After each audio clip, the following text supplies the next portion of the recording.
Mga issue sa pagpapatupad naman ng medical assistance sa Pangasinan nilinaw upang maiwasan ang political involvement.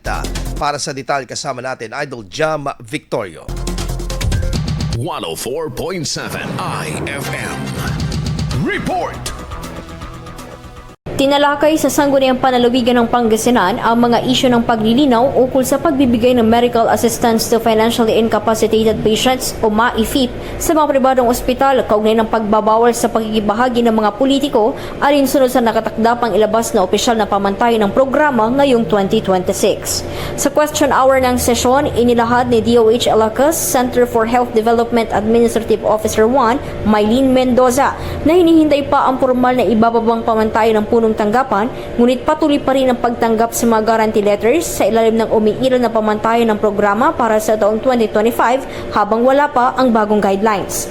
Kaugnay nito, hinihikayat ang personal na pagproseso ng benepisyo ng pasyente o kaanak, dala ang tatlong pangunahing requirements para sa programa. Kabilang dito ang final billing, identification card ng pasyente o ng kaanak, at social case study o assessment ng opisina ng ospital.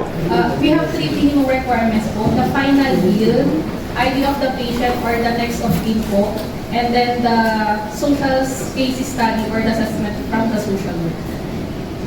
That's the three minimum documents po that needed po for our assessment. Muli namang iginiit ni Pangasinan Vice Governor Mark Lambino ang patuloy na paggulong ng programa sa ilalim ng mas mabusising proseso ng Department of Health. At least ang malinaw po dun sa lumabas po sa hearing is that una-una ay tumatanggap pa po ng mga guarantee letters or endorsements ang mga private hospitals para po dun sa medical assistance.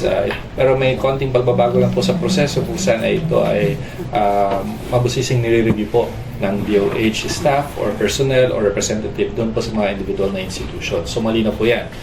Mula rito sa IFM Digupan, ito si Idol Jam Victorio. Tatak, IFM. IFM News. IFM News. IFM